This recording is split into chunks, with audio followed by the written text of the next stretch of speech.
Good evening, everyone. This is your host on the Choco Chips radio podcast once again.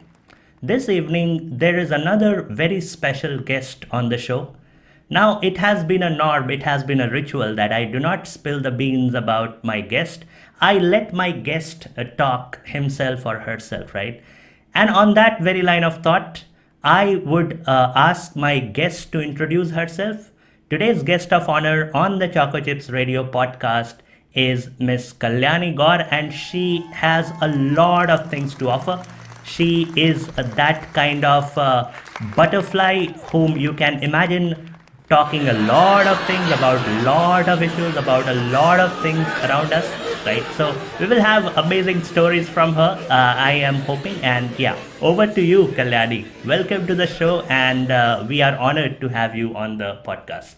Yeah. Thank you, Brighto. Quite an introduction there. But Like, do you yeah, want I me to agree with cut it. that? I'll change it. No. I agree with the Yeah, yeah. introduction as well. I do talk a lot. I think I love holding conversations. But yeah, introducing myself would be something of an awkward process, but let's just start. Um, so I'm Kalyani Gaur, as Partho introduced me. So to start with the beginning, I was born and brought up in Meerut, which is a nice, lovely city um, that I think people might disagree on, but I feel that this. Um, I have my father had a transferable job, and my mother was a lecturer in a degree college. So we had to move around a bit, but finally we settled in Meerut. Then I went on to Delhi as well for a bit there, and then now I'm living in Bangalore, and this is my home, I guess, for a bit. Oh, that's lovely introduction, Kalyani. So Meerut is a very fascinating city, as I was saying, right? So whatever knowledge I have about Meerut is from the stand-up comedy videos, to be very honest, right? So yeah, and of course we know that Mrs. Kiran Bedi was there in Meerut, and at that time it was such a hype and such a craze. Uh, in fact. I used to hear stories from my parents that at that time a lot of criminals were threatened and all. But also there is a different flip side to Meerut. What stand-up comics mention is that अगर India एक सड़क है, तो Meerut is a truck on that road. So yeah, how true is that? Do you feel that people are really rude, arrogant, and annoying there, or why is that kind of stereotyping associated with Meerut? I don't find it in you. When you talk, you feel like being a very kind, humble person. But I don't know if there is a flip side to your personality as well. But yeah, throw some Uh, light on that. who knows? Yeah, yeah. Who knows exactly? All right. So talking about, I think Meerut feels very nostalgic. One is because I've lived my entire, teenage there, and honestly, it's like any other city. I might add, like it's just as I always say that you can find different kind of people in any place that you live. There would be some rowdy bunch. There will be some nice spiritual ones. There will be intellectuals. Everything will be there, right? You can get those sections anywhere. Talking about like and yes, I feel that Meerut ke log are passionate. I might add. Um, there is history involved in that passion as well. We were like there is a like history of the independence struggle being like the beginning of the independence struggle was in Meerut as well. Like and it's nice. I think some of the natives. So Mangal Pandey is like supposedly from there, but it's not actually. He was not posted there. He was in some other place, but the Meerut natives kind of joined his struggle. So that was the story. Um, But yeah, it is a nice, lovely place. Whenever I think of Meerut, I only think of home, and I think of memories of school, which is we all know, we all can relate to that, like Yeah, school yeah, days, golden definitely. days. Exactly. Exactly. Yes. Yeah, that's all that I have, honestly. And I in my head, it's like an eraser. Also, I have that I erase all my bad parts or bad memories somehow. My brain automatically does that, reboots. That's a great quality, by the way. I mean, if you can really do it, it will help you achieve mental peace, I believe. So, yeah. Oh yeah, it does. Oh, Every nice. time I go back to my friend and they're like, that also happened and this also happened. I'm like, when did that happen? Sorry, can you repeat? But yeah, sometimes it's a boon, sometimes it's a bane. Great, great. So, a very well thought out opinion and very well description of the city, I would say. I see you are striking a balance in whatever I'm trying to ask, right? So, that's a good quality. I won't say you are diplomatic. I would say that you know how to see the better side of it. You know how to scrap the gold out of dust. So that is really good. So being all right, being from Meerut, let's say if somebody asks you that, hey Kalyani, although nowadays we can do a simple Google search and all that stuff, but let's say if somebody asks you that, hey Kalyani, in Meerut, what is so special? Why should we visit Meerut? What would we feel on that place? So, what would be your opinion? Okay, now I am remembering a lot of things. Okay, so one thing is because firstly I will go to spirituality more because that's something that I hold very, very close to my heart. I introspect a lot. So the places I used to go, one is Kalipatan Ka Mandir, which is Oganath Ka Mandir, which has its historical importance as well because that place is the place where so the Indian soldiers used to gather there, and then they started their rally from that place. That's why it's called Kalipatan Ka Mandir. Um, and then there is Kachka Gurudwara, and it's very, very close to my heart. Oh, the name Like sounds it's interesting. Kanch ka Gurudwara. So, is it made of yeah. glass because of that? It is the So name? it's like a dome kind of structure, Okay. okay, and it has glass work, and that's why it's called Kachka Gurudwara. I mean, like not completely glass, but yeah, a lot of it is. So that again, and then खाने पे आते हैं. So this one thing I know it is starting like the controversy or something, but I have not had Meerut like better khana anywhere else than Meerut. And so there is a shop in the main commercial market in that. So it's like called Abulen. And in Abulen, there's a Delhi Chole Bhature. And then there is Pinky Chole Bhature. And they're both like competitors, okay? They try to like market themselves like that. Oh, but the taste that you get there, Partho, it's like, mwah, it's amazing.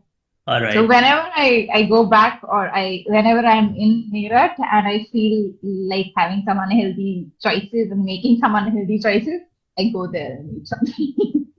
Oh, that's lovely. I mean, even we all love food of different types. I'm pretty sure whosoever is watching. But this can be a controversy that Meerut has the best food. I know. Have you ever tried Yeah, yeah, Kolkata? I mean, have you tried food from yeah. Kolkata? You know what? I think I should add here is I love or I feel that I have not had better food than Meerut is because that's nostalgia speaking to you, right? That I have the connection to the city. I think that Yeah, happens with everyone. So for everyone, correct. Delhi wale will say Delhi ka khana best hai. Like Yeah, and absolutely. Kolkata wale will say Kolkata ka khana best hai, right? Absolutely. Yeah, yeah. So I think that whenever someone feels offended, I kind of, or even if I feel offended, I kind of remind myself that it's not actually like best or not best. It's basically how you feel about the place and how you connect with the food and with the place itself. Yeah. Absolutely. As Abhishek Upamanyu says, यही चीजें तो बाद में याद आएंगी in his comedy set, right? Okay. Yeah. So that's amazing, Kalyani. The kind of description I can paint a picture which is beautiful about Meerut now, thanks to your words and thanks to your vivid description, right? Yeah. So let's come to a very amazing thing which you mentioned in the form which I asked you to fill so that we can build a conversation. You said that you call Meerut as home. You have mentioned it twice or thrice. Now, I would like to understand what is your idea of home. A lot of people who are originally from a place, they might not call it this way that, hey, this I call as home in inverted quotes. So, do you feel when you say home, it has an altogether different vibe and emotion? What exactly is that emotion? Yeah, I think definitely. And me being, I think, one of the most emotional being or emotionally driven beings that you would ever, encounter. I attach emotions to everyone, everything and everyone. One thing that comes across when I call any place or any one home, and mind you, it is not limited to a place. It can be a person, it can be a thing, anything. Oh, wow. But Okay. Yeah. yeah, so in my perspective, or what I would think of a home is where you feel, or with whom you would feel the most safe and like you can just let go, right? You and with all the struggles that are happening out there, or like anywhere in your head or out there, you can just breathe, and that is a place where I call home. And one thing attached to it is where you find place for growth as well. And what I meant with that is, for example, I called Meerut home plenty of times, and I call now Bangalore home as well. And I don't call Delhi home. There's a specific reason, and it's very personal. It does not mean that Delhi is bad, or Meerut is good, or Bangalore is good, or bad, or whatever. It basically is the emotion that I can drive from that place, right? So Meerut was a lot of things happened. Like I grew up and I experienced my teenage. There were a lot of things happening. I grew from a child to a girl and then to a woman. And then now at Bangalore, I am like experiencing adulthood, right? And I'm adulting here. So again, there's a growth curve here as well. And I feel comfortable. I have built a bubble here and I'm feeling comfortable here, right? So that is the feeling that I would associate with a home, like a feeling that you can just set set your all your knots free and untie them and take your time. That's what home is. That's beautiful. So I have a very similar kind of picture in my mind when it comes to my beloved and my parents, right? So exactly what you are trying to say is being raw and naked without any fear, right? You can share whatever you want, you can do whatever you want, be not being in the fear of getting judged, and also you can share a lot of things, you can grow. That is very important.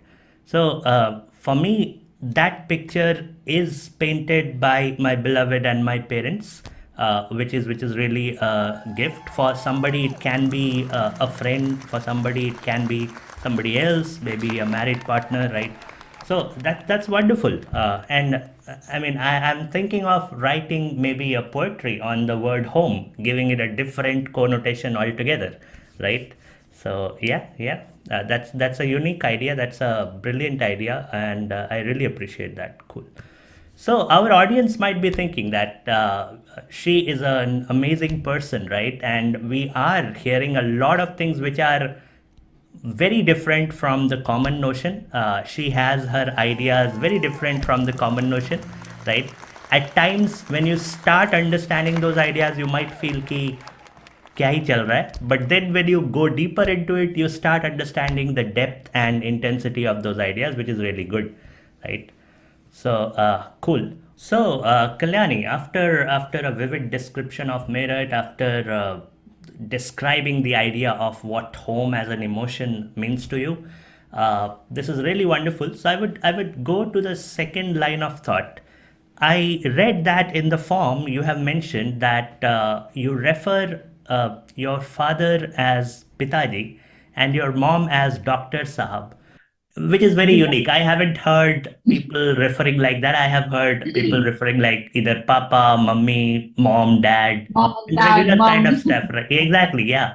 So you are referring as Pitaji and Dr. Sahab. Pitaji, I can understand. Maybe you might have taken some inspiration from Mr. Amitabh Bachchan saying "Babuji ne ye kaha tha, Babuji ne wo kaha tha," kind of, right?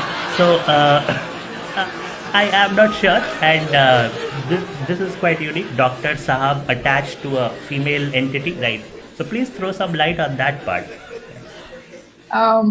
Yeah, I would love to. My mom's really irritated by it, but I call her like I generally call her. At first, for my father as well, it was like, why are you calling her that? Like, what is the logic? I was like, relax, I'll explain later. So after a bit, when they grew a little more comfortable with the whole idea of me calling Ma as Dr. Saab and Pitaji as Pitaji, is so the idea behind this is and I'll gauge a little bit into social psyche as well. Um, so when you look at a father figure or man of the house, right, it is always authority. It is always like a distance to be there. You look at that person with fear or maybe like less endearment than you would look at your mother with, right? And your mother would Sir, always be like this yeah, sorry to interrupt empathetic, you there, but I think yeah. Sandeep Reddy Vanga sir would love you for saying this, right? Yeah.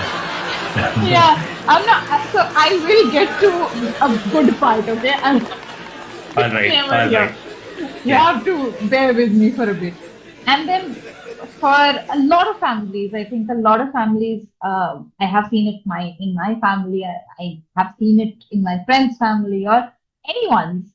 Mothers are more tend to be like mothers. They're in roles of mothers itself. Like whether they're working or not, it does not matter.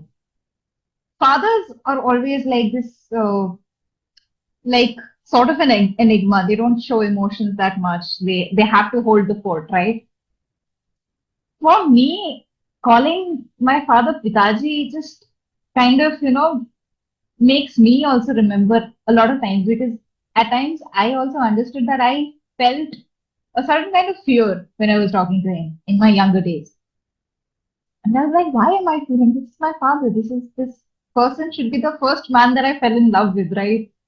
And why is this happening? So I started calling him Pitaji and not really Papa or anything like that, but Pitaji is the place where I wanted to give him reverence and I wanted to give him reverence because he is my father. He's mine.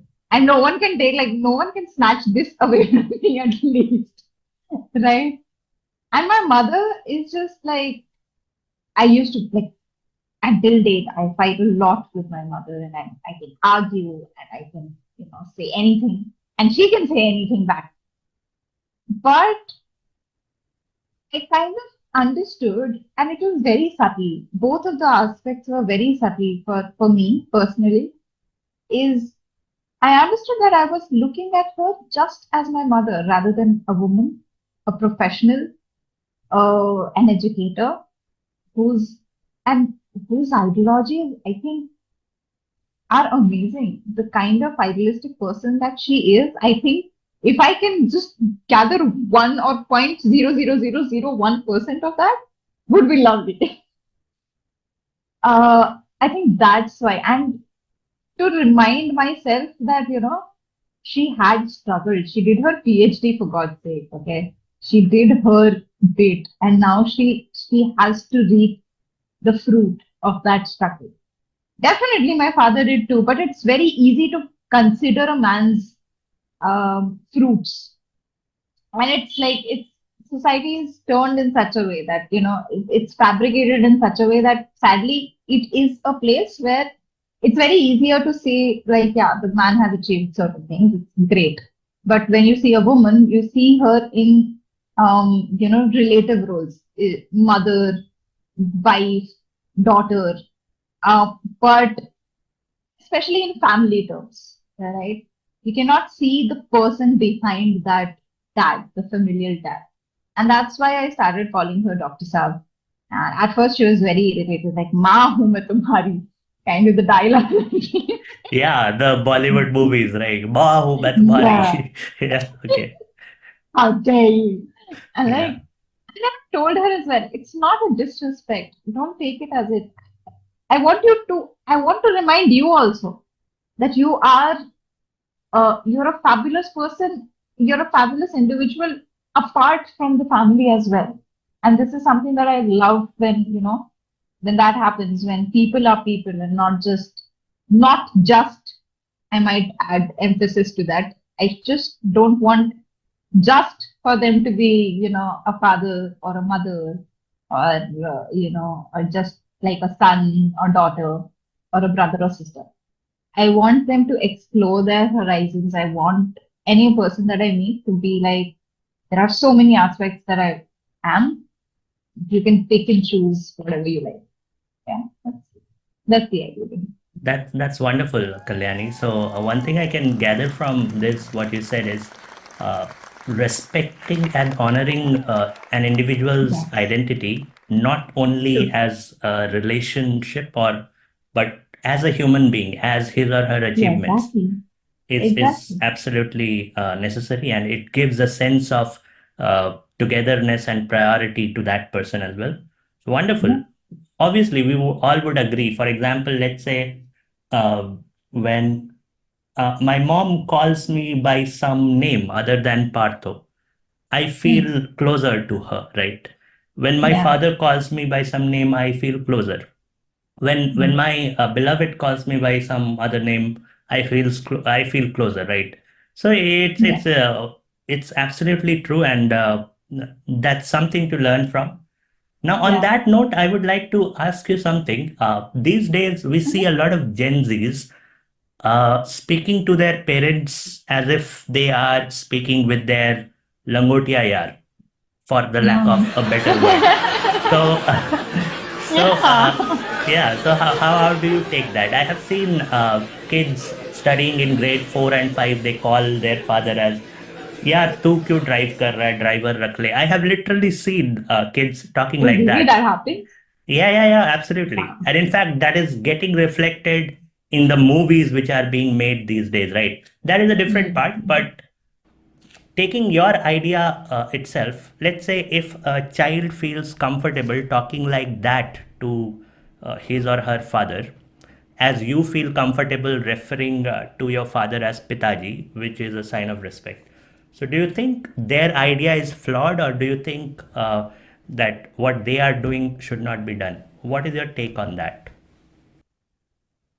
At first, I think the very first thing that comes to my mind is like that's their personal, relationship with parents or any equation. Basically, you and I have share an equation, so it would be our personal equation. No other person can, or should not influence that. So that's the very first thing. That I am no one to comment on this. But I like this one fact about this relationship, which is there's no room for um, like unnecessary courtesies, so or formalities, right? So, for example, if in my day or in our day, or in my parents or in our parents' age, right? They would be like, okay, ji pitaji, hanji pitaji. All right, ma, ठीक है ma. That's it, right? But now. If I feel that that relationship has to evolve, and that relationship at least has to come to a place. I'm not saying that there should be complete and utter disrespect. Of course not, because experiences and people both should be respected, and credit is due wherever it is. That's not what I meant at all. But what I meant is that if I am fearing my parents, I cannot talk to them. Like, for example, if I'm in love with someone and I am so freaking afraid of my father that I cannot utter a single word. So there will be three, four lives at stake, right? My parents' life because I won't be happy. My life, of course.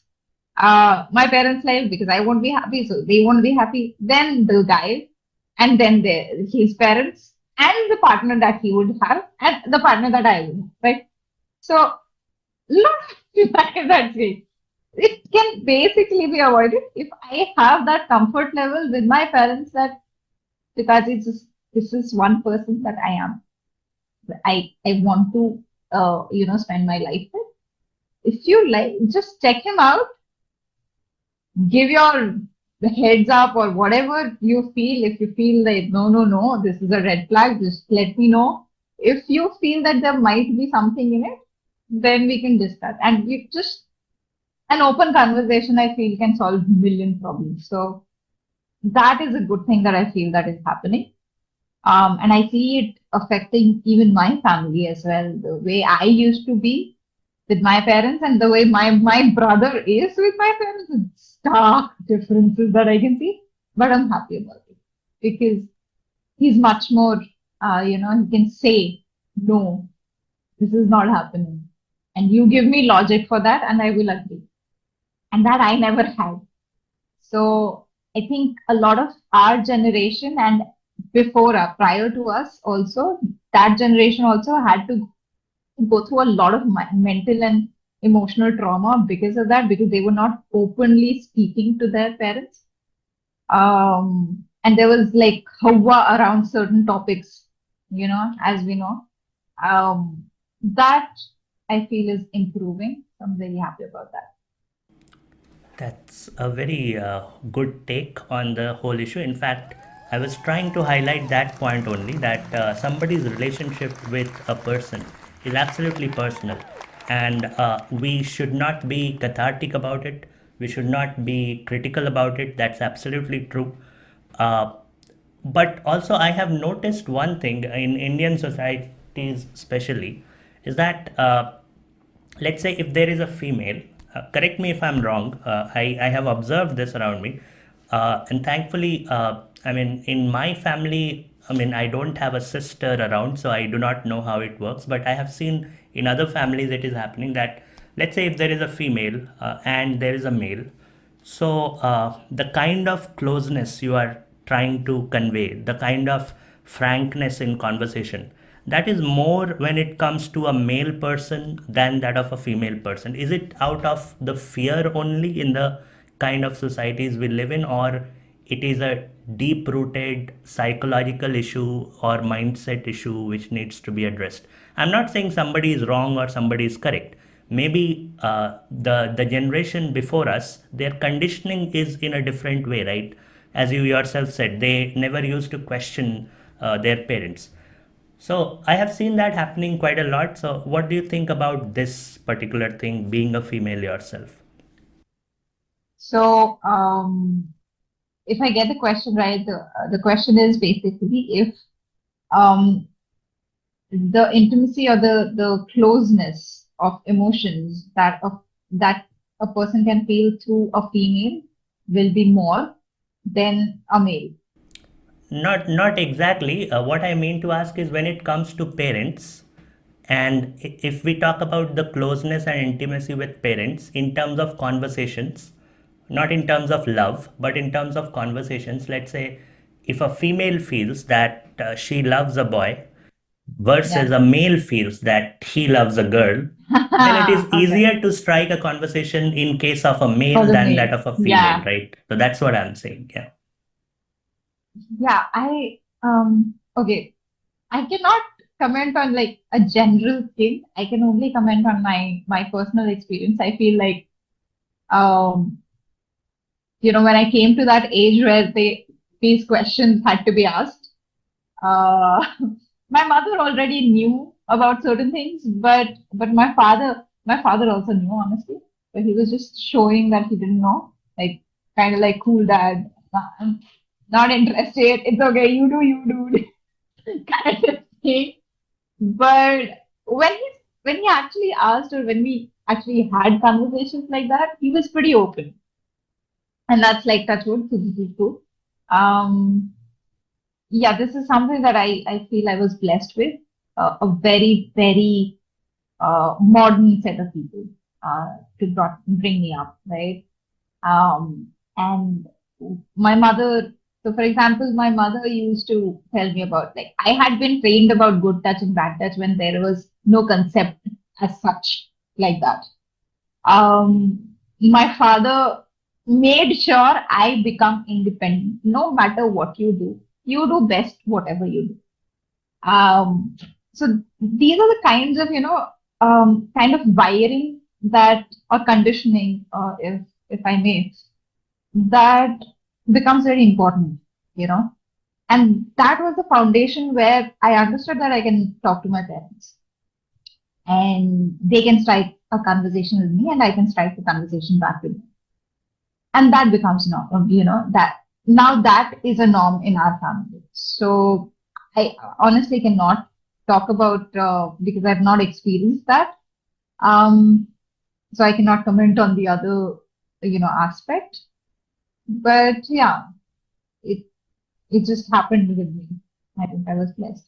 Cool. That was pretty honest, and I'm glad that you have been raised in an environment which is free flowing, and very open minded, which sadly do not happen.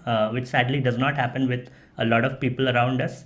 But that's a great take, and I also see that you are really good at joining the dots. So basically, you are so conscious about the variability factor that okay, one decision I make, it will impact this person in this way, that person in that way. So that is really good. I mean, if I have to put it in the language of mathematics, you think about all the functions around. That's amazing, Kalyani, and so many wisdom snippets we all are getting from this conversation. And really, really happy to have you on board and share your insights about different issues, different situations, different takes on different things. Cool. So, as you mentioned it earlier in the conversation, that since your parents were working in different cities, uh, you and your brother used to live together and alone, I am assuming, as you wrote in the form. And there you say that you learned the value of hard work, the value of diligence, carrying Yes. your own weight, as you keep saying, right? So, Yes. yeah. So now coming to that fascinating aspect, when you say, I love carrying my own weight, other than the literal meaning, what is your boundary, or what exactly is your dimension or emotion associated to that? And then I'll come to the next bit of it. Yeah. Okay. So to start with, I would just bluntly give out this disclaimer.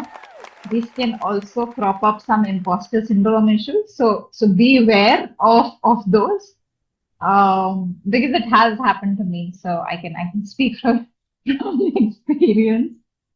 Um, I think I learned two lessons from my parents, and that helped me a lot. One is individual, like how to be an individual, how to be your own person, and how to value that. And the second would be how um, nothing in the world can be just served for you in a platter. You have to work hard. You have to earn every day, and then have the food on the plate that you have and enjoy them, right? So that becomes one. How that happened, I think they never sat down and spoke to me about it. For example, like there were no lectures or platonic conversations that we had. But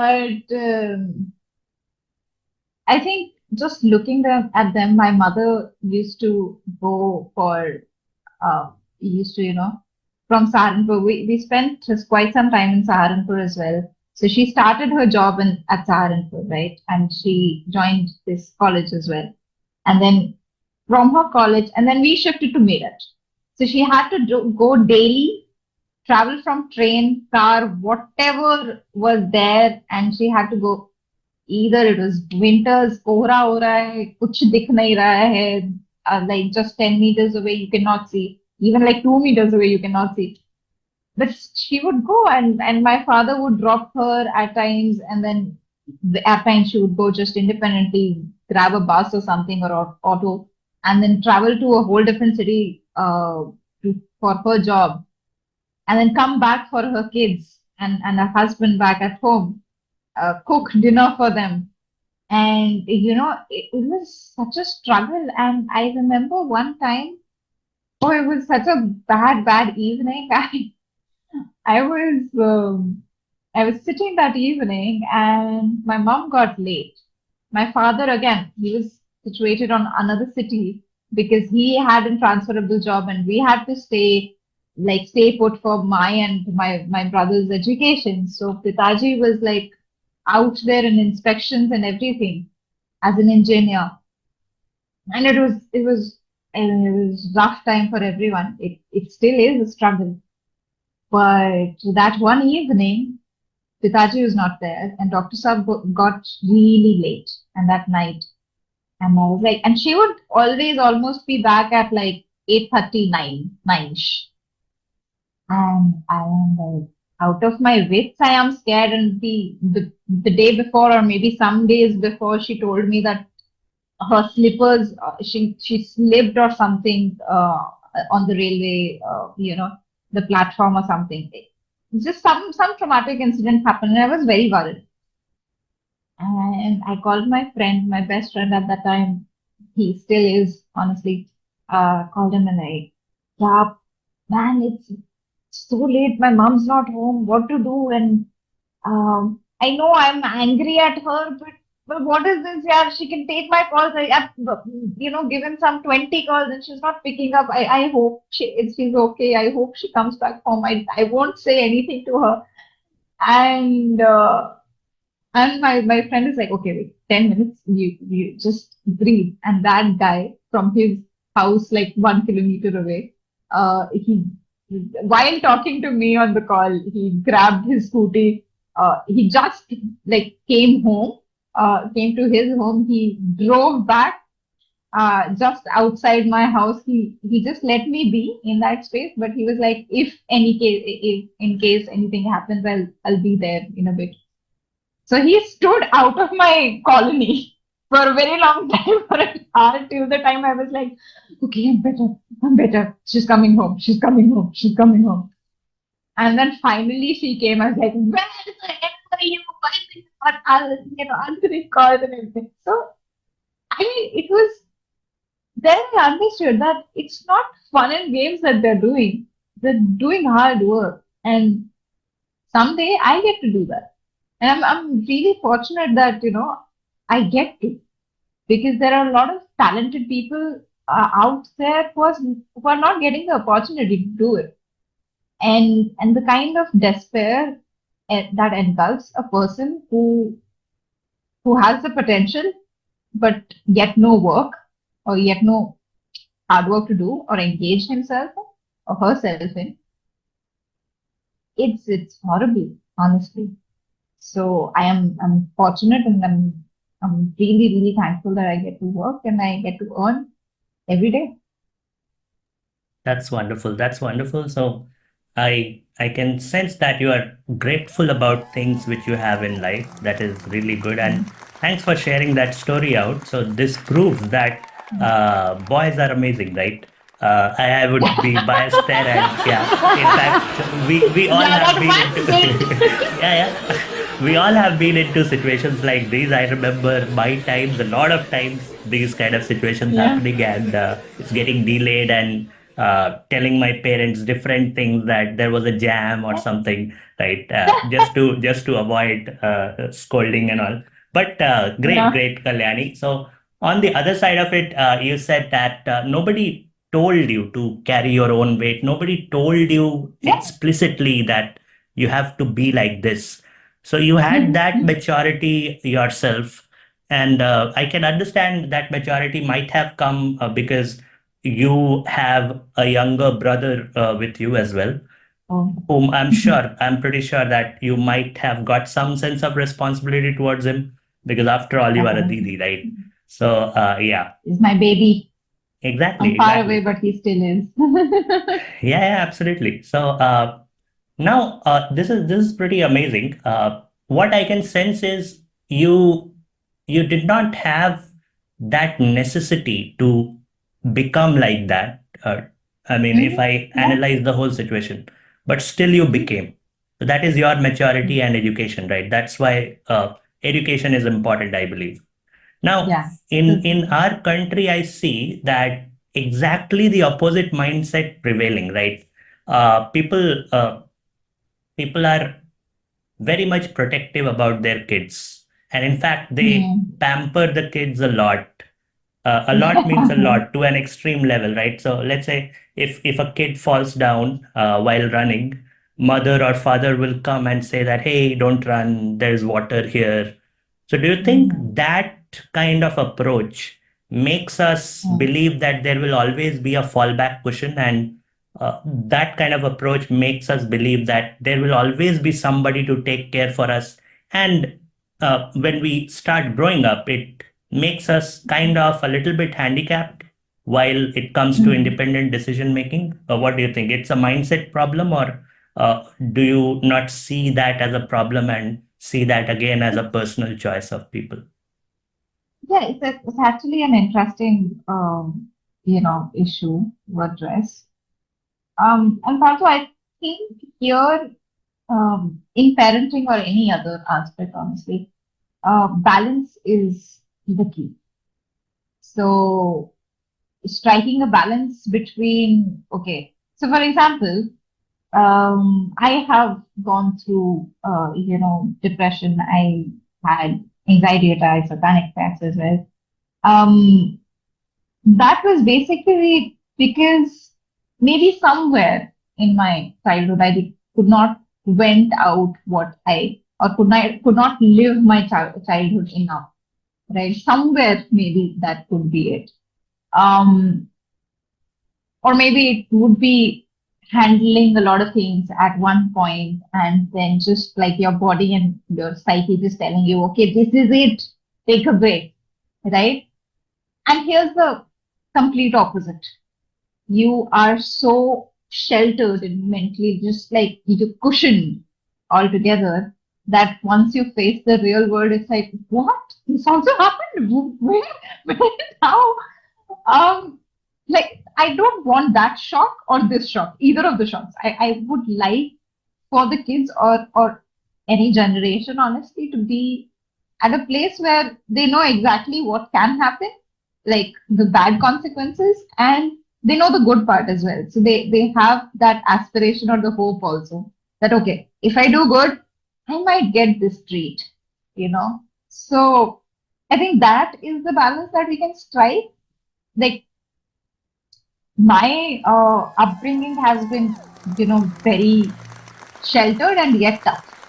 So as you have pointed out also, and I have told you that I was basically in what eighth standard, I guess, and I used to like make tiffin for Aditya, my brother, and I used to go to school. There would be no one at home when I was coming back to, it all like in the psyche, it kind of played like I had to be responsible and take care of everything. And I could not live my childhood that much and cherish it that much. That's why I feel that it's like that glitch. I think that's why I compensate on that nowadays. The flamboyant person that you see now. I think because my mother would agree. Dr. Saab says also that Bachpan mein to you were like no speaking also, like you get into the auto also. I would have to take and reserve seat for you for the auto as well. Like, how is this person turned to this? But I think yeah, I'm trying to live as much as I can. And in childhood, or coming back to the question you asked, I think striking a balance is the key. It's basically you cannot you just either of them as a extreme solution would be unwise. So, yeah. Cool. That's very intuitive, and that carries a lot of depth. In fact, even I believe that striking a balance is the key. Now, the bigger problem to solve is how to strike that balance. I think it comes with experiencing different situations and analyzing different situations, right? I have seen a lot of parents getting very extreme that, okay, I won't allow them more than 1 hour of screen time and all. I have seen few parents getting very liberal that whatever they are watching, let it be. My kid is very honest with me. So yeah, so that part, striking a balance is the key.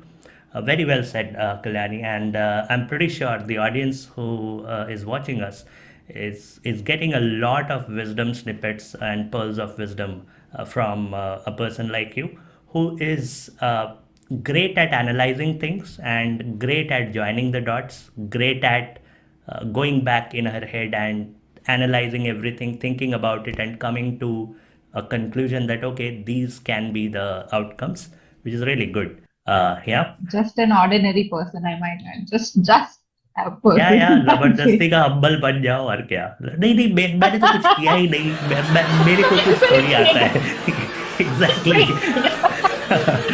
all right we all do that I know but yeah cool. All right, Kalyani, that was a fabulous line of thought so far, and I'm hoping that you are enjoying this conversation and you are not getting bored or something, right? Definitely. I hope you are not getting bored, or Hmm? maybe the viewers are not getting bored, rather. No, no, no, I don't know how. definitely. Yeah, yeah. We are definitely not getting bored, and we are learning a lot from your insights. So I believe that every human being has wonderful stories to share from which we can learn a lot, and it is evident, right? Yeah. And also, just for the audience, she is that one girl who is that girl ki when you would sneeze, she would say, "God bless you." So I mean, you can try sneezing, right? Okay. I know that was a bad joke, but that's the reality. No, Yeah. no, no, that is actually a fact. And I would match the intensity of the God bless you to the sneeze. Like, it's like, achoo. Yeah, yeah, exactly. I've seen that happening, right? Okay, cool. Again, coming to another aspect of your life, this is your exact statement which you have given in the form that from my school itself, I felt I wanted to do something good and worthwhile, help around people as much as I can. So, getting on that tangent, Kalyani, do you think this is always applicable? Do you think you should always try to wipe off the dust and see the gold in a human being? Because at times, what can happen is your intention can be good, but the other person might only, yeah, yeah, absolutely, might just take undue advantage of your goodness, right? See, even I vouch for goodness and kindness, but as you said it yourself, the world can be a dangerous place at times. So our frequencies might not match at the same level. The other person might not be thinking as the way you are thinking. So how much is this applicable in the practical sense? So, again, personal experience, personal anecdote here. I started off as a people pleaser. Like in school, I was like completely, the glue of the. I would not say glue because my friends would just call me up like, "Acha, glue, really?" But in my friend circle, I was me, like my best friend there. three of us, I think two of us, Mehul and I, we were the ones who would, Mehul is like a closest friend, more than a friend. Uh, uh, so we were the ones who were counseling our group, right? At that point of time. And then I would always like be, "Ki acha, try to please everyone, try to make time for everyone, try to be like." So there was this friend of mine who had a crush on somebody, and that somebody had a birthday, and I was somehow I ended up being the person who was planning and like event planning kind of stage where I'm planning everything for that person's birthday and like flowers, candles, that level, and to the point how the gift should be done, what gift should be given, everything. And then after a point, I think not from my friends, but elsewhere too, the experiences that I got, I think I understood that there is a difference between um, being thoughtful and being a doormat. I would not agree, or I would not suggest to just be so nice that you become a doormat for people. Don't be a pushover, definitely. But yeah, if you are innately good, don't think about whether the other person is thinking about you in good terms or bad terms. So, for example, like there are times when I would just randomly message someone saying that, oh, like it was great that for example, if a friend is coming to a city that I'm already in, right? And I know it will be struggle settling in. I would just offer, like, okay, I know it will be tough. Just come over and stay for as long as you need. Just be here, okay? Because I know I have gone through the experience. I know 6 months in Bangalore, I was just searching for a house, crashing on some other person's couch, or maybe just in the in someone else's PG, everything. And I know how bad it was for me personally. So I know I don't want it for any other person. So I would just automatically do that. And so Mehul would come to me and say like, "Why do you do this? Like." The other person doesn't even reply to this text. Like, so what? I just want them to know that they're not alone. I just want them to know that they can rely on someone. That's it. If they want to or they don't want to reply to the text, that's fine. That's completely fine. I'm not letting them take advantage of me. I'm not offering them something that is out of my comfort zone. Right? This is completely in my comfort zone. So they can come. I know them very well. They can come, stay, and get things done. At least this part will be taken care of, right? So that would be my like go-to. Again, coming to back to the balance bit, strike a balance. Don't overdo things. Earlier, I used to, whenever, and especially that used to happen with parents of my friends a lot. Like I would be extra nice to my friends' parents. That like that obedient person that a child has, no, that कुछ भी हो यार बड़े लोगों के सामने अच्छा image बनना चाहिए, right? Yeah, yeah. तो वो एक चीज रही थी, and that was one bit that I used to overdo, and someone said it also that why are you overacting? Like I don't know, I'm just nervous. I want them to like me, and then that is where I felt that okay, this has to stop. I can't. It felt honestly, Parko, after a point it was exhausting to just be, you have to think about yourself. You have to stop and, think of what you need to do. Don't harm anyone. That's one thing. Rule one is not harming anyone physically, emotionally, anyway. But and if you end up doing, because you're not like God, you will commit mistake, and I have done. I am like am fully owning those. But whenever I did, I tried to understand and apologize for them. I know where I have done mistakes, and I have faltered, and I have tried to say that I'm sorry. It will not. I will try not to do it again.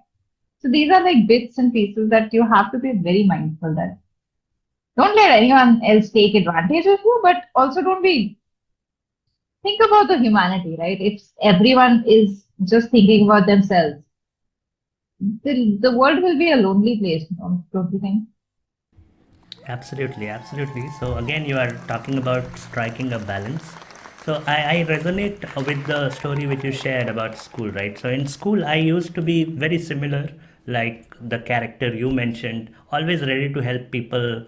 I mean, whatever notebook, whatever homework, assignments. Okay, I have done it. You just copy mine. I'm okay with that. So, but then I realized that nobody gives a damn. It's actually once the job is done, they don't even recognize who the hell you are, and it's not a long term investment, right? It's just a short lived thing, and for that I'm freaking with my sanity and my mental peace just to have those people happy in my circle or square or triangle or whatever it is in schools, right? So the sooner you realize it, the better it is. And in fact, I feel even I vouch for kindness and generosity, but also I realized with time that you should try avoiding helping people who take it for granted. Let's say if somebody has all the resources and then also the person just wants shortcuts, then maybe you should avoid helping that person. Or also I realize that in the age where people are ready to kill each other just on a road rage, it's better to become Samrat Ashok first and then become Gautam Buddha. So I yeah, so I think I will add here defining what is exactly health.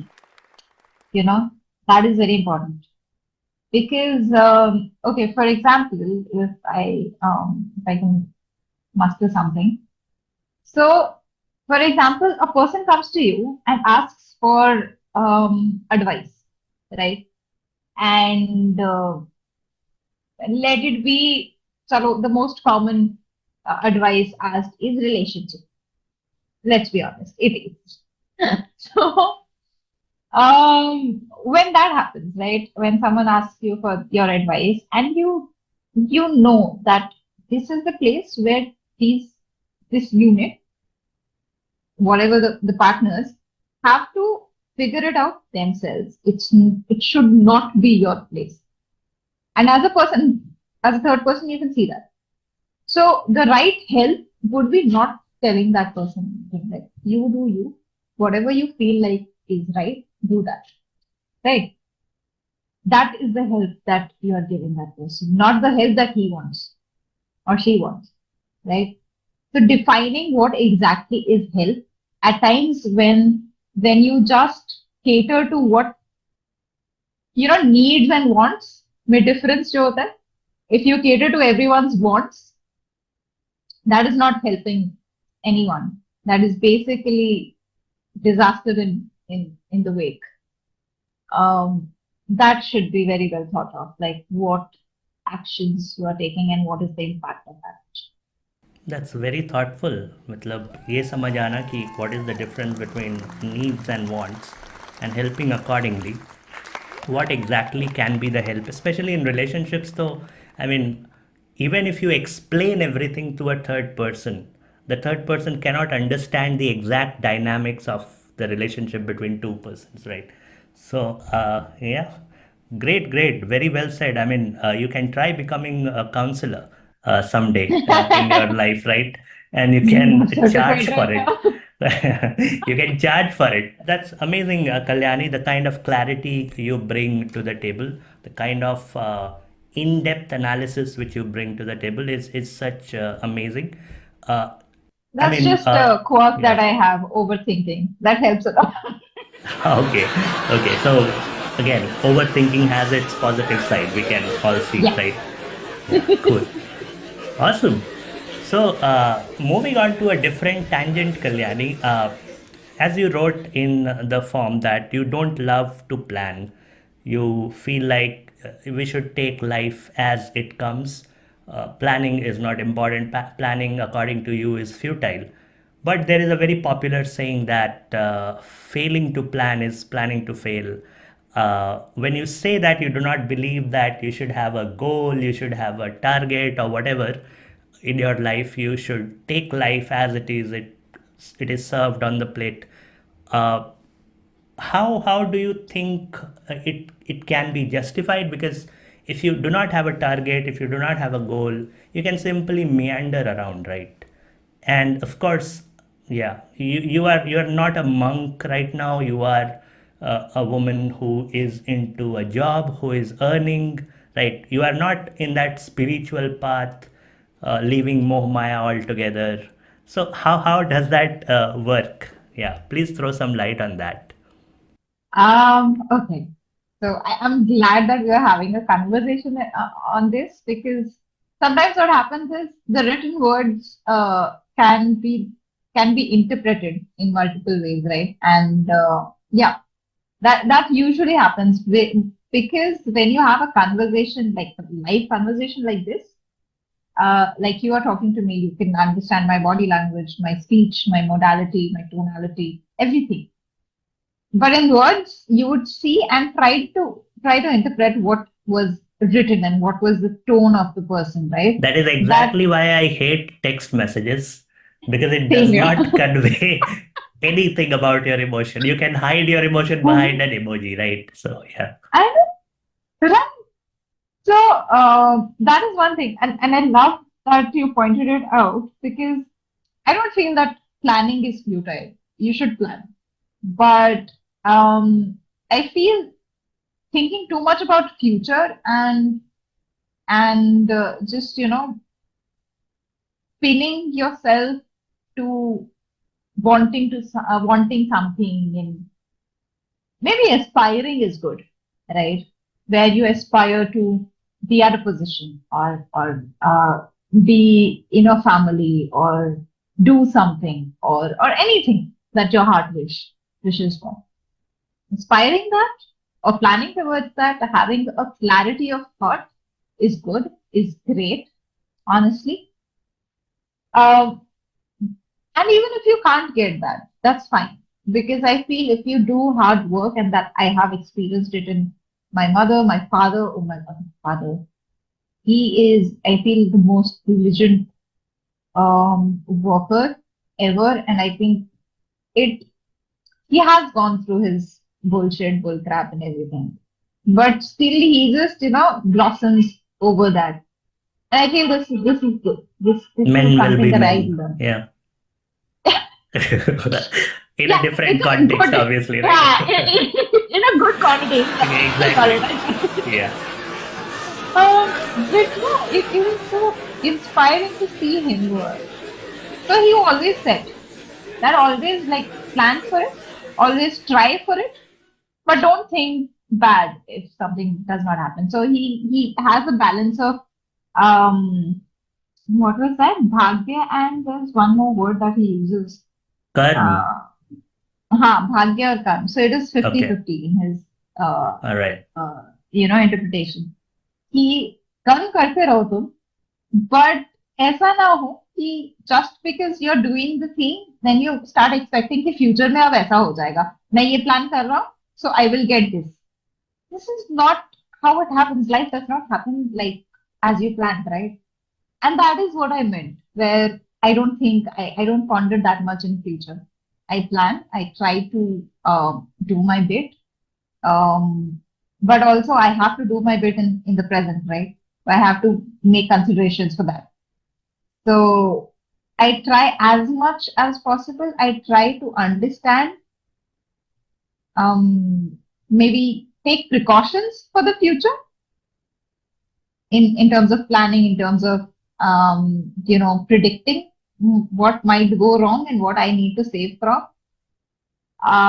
myself from.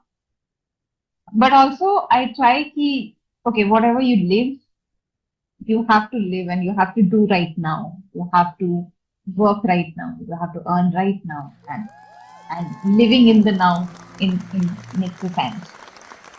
That's what I try basically. That's what I meant also when I wrote that. Yeah, That's amazingly put. So clarifying this bit helps a lot, right?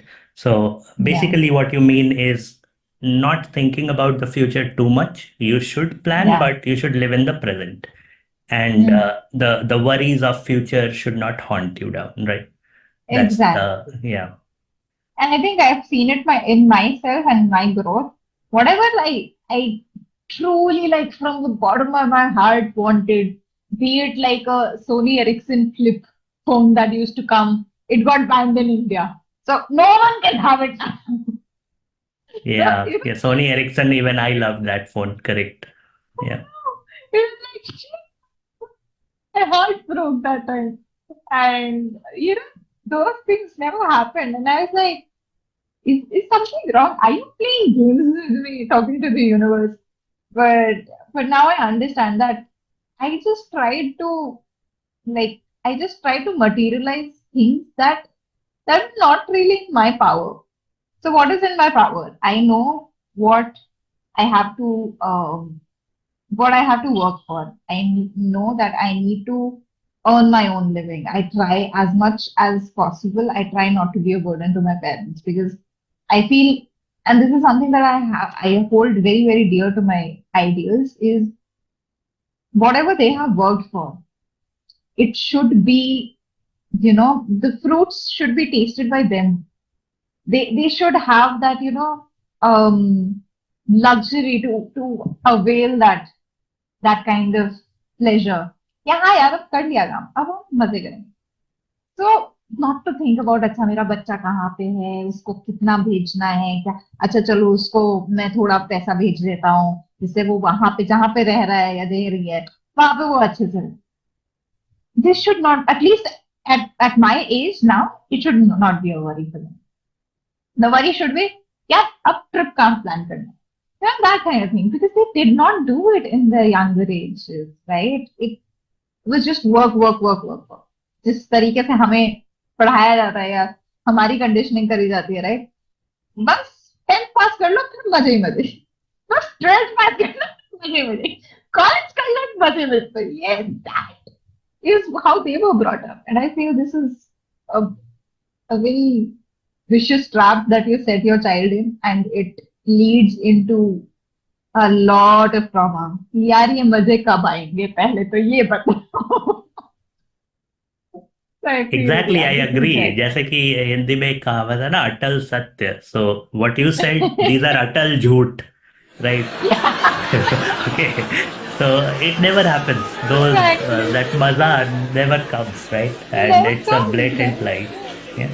Yeah. So But very I well make it said. a Yeah. point. Go ahead. Yeah. Go So ahead. I make it a point wherever so for example, if I'm mama papa is doing something, I honestly I love it when they shop for themselves. Yeah, and they come also like as if they have done some like oh my god क्या पाप करके आए हैं. They would come very shyly and then, आज मैंने ना shopping करी. Like, it's a good thing, dude. It's a great thing that you shopped for yourself. Show me what you got, like पर मैंने किसी और के लिए नहीं लिया यार तुम लोगों के लिए नहीं ले पाए बहुत लेट हो गया था. तो अच्छी बात है ना. It was your time. Savor it. So that was, and especially my mom, that my father is still someone I have to push towards buying new things and buying nice clothes. But my mom, I tried like pushing way before. So one night she came home in the evening, a lot of bags were there. Uh, so she entered and she said, Kalyani आज मैंने बहुत shopping करी है मैं ये खरीदा like अरे वाह क्या खरीदो दिखाओ. So that kind of and then a slight smile came on her face like I am also happy that she brought something. These are reaffirmations as a child I can give the parents. This is the happiness they feel and they want that their child can relate and after a point your child becomes your friend. That's so true and I see it with my parents. I am their buddy now. I can talk to my father like oh कैसा चल रहा है. तो होली आ रही है, तो होली में और भगवान के क्या सीन है, these kind of conversation, and he like, नहीं अब तो बस खाना होगा और हम घर आ जाएंगे। हम कहा, अच्छा चल ठीक, कोई बात नहीं। So I think these are conversations that are very important, and it should not always be parents who are, giving affirmations or reformations or reassurances to the child. Sometimes they also need it. So I watch a lot of anime. There's a dialogue in one of the anime, Hero Academia. So it's all about heroes and villains and everything, but beautifully put. There's a dialogue when the hero saves everyone, right? But who saves the hero when they are suffering? And Very that's deep. like so Yeah. true. Yeah. Yeah. Like you have to take care of your parents as well. They are taking care of you, fine. It's a to and fro, right? That's amazing, Kalyani. So, in fact, if we all understand this core philosophy, relationships and life would be a lot happier, right? That you have to find that happiness on your parents' face. In fact, I can relate with that whenever, I mean, the things happening in the middle class families, right? Let's say if I ask them to go to a restaurant, they would say, no, no, kal jayenge, agle mahine jayenge. Okay. Yeah. Exactly, exactly. I mean, if you say that a bowl of French fries would cost you 100 rupees, my mom would say, French fries, I'll fry aloo chips at home. Why would you spend 100 rupees, right? So that's really good that you are thinking like that. I am really happy that we are having this conversation. One thing I would like to ask here, Kalyani, I don't know how the audience would react to it, but I'm just putting my thought out. See, I see a lot of freedom in your thoughts, a lot of, I can say that a lot of carefree kind of approach towards life, that you are not hampered by things happening to you in life. So, do you feel if you have a fallback cushion? What I mean by fallback cushion is, let's say, if you don't have anybody to answer, if you own everything which you do, like for example, you are not going home every now and then, your parents are independently living their lives, there can be a lot of people who are not in that luxurious state, right? So do you think when you don't have uh, absolute freedom, at that time you might not be able to think this freely the way you are thinking? What do you think about this, or am I wrong somewhere? No, no, no. So definitely it depends on case by case basis. I cannot vouch for anybody else, but I feel that you know, it my thoughts could be like seemingly be, carefree or without any worry and everything. But the core is kindness. The core is compassion, right? The core is empathy. And the goals or the kind of, output that you would have out of, subject wise lives, like different lives can be different. But what we can take away from anyone's life or anyone's experiences is um, the basic things, right? How to understand the other person also. So, for example, I have like lived in like I know for a fact that I have taken care of the house, like literally, wo jo grahini wali. Oh my God. So my school days, people used to call me Dadi Amma. My best friend used to call me क्या तू गृहिणी है पूरी, like you're in training granny. So because I was taking care of a lot of things, I was taking care of the household chores, food, quite some things there.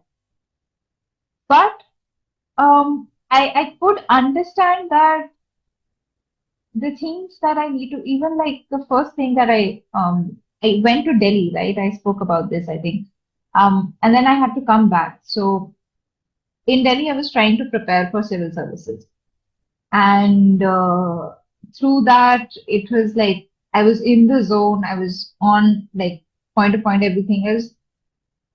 You know, the feeling that you get when you're actually closer to your goalpost, and you're like, okay, if I stay the course, if I just stay the course. And suddenly, what happened was like, mom called, and she said that, and she was crying, and I was like, Doctor Saab, kya hua? Batao, shaat batao, and tell me.